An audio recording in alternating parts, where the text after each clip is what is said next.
रात 8 बजे का समय रहा होगा। एक लड़का एक जूतों की दुकान में आता है। गांव का रहने वाला था पर तेज था। उसका बोलने का लहजा गांव वालों की तरह का था पर बहुत ठहरा हुआ लग रहा था। लगभग 22 वर्ष का रहा होगा। दुकानदार की पहली नज़र पैरों पे ही जाती है। उसके पैर में लेदर के शूज थे जो सही तरीके से पॉलिश किए हुए थे। दुकानदार, क्या सेवा करूं?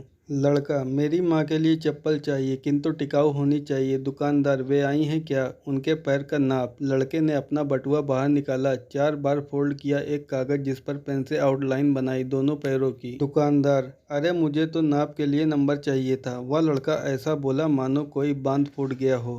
क्या नाप बताऊं साहब? मेरी माँ की जिंदगी बीत गई पैरों में कभी चप्पल नहीं पहनी। माँ मेरी मजदूर है, कांटे झाड़ी में भी जानवरों जैसी मेहनत करके मुझे पढ़ाया, पढ़ाकर अब नौकरी लगी है। आज पहली तनख्वाह मिली है।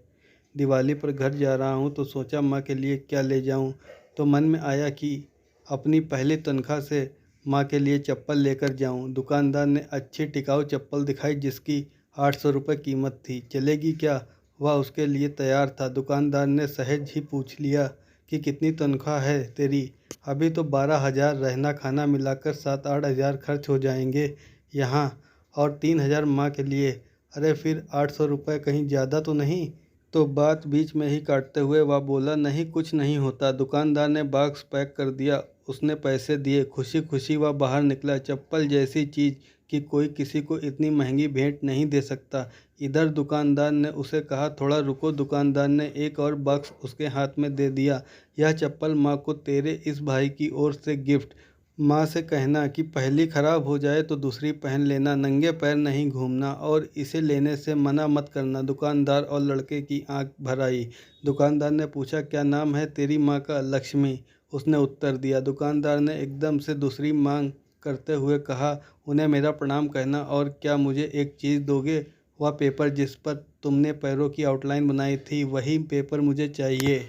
वह कागज़ दुकानदार के हाथ में देकर खुशी खुशी चला गया। वह फोल्ड वाला कागज़ लेकर दुकानदार ने अपनी दुकान के पूजा घर में रखा। दुकान के पूजा घर में कागज़ को रखते हुए दुकानदार के बच्चों ने देख लिया था और उन्होंने पूछ लिया, ये क्या है पापा? दुकानदार ने लंबी सांस लेकर अपने बच्चों से बोला, लक्ष्मी जी के पग लिए हैं बेटा, एक सच्चे भक्त ने उसे बनाया है। इससे धंधे में बरकत आती है। बच्चों, दुकानदारों सभी ने मन से उन पैरों और उसके पूजने वाले बेटे को प्रणाम किया। माँ तो इस संसार में साक्षात परमात्मा है, बस हमारी देखने की दृष्टि और मन की सोच श्रद्धापूर्ण होनी चाहिए। दोस्तों, कहानी कैसी लगी कमेंट में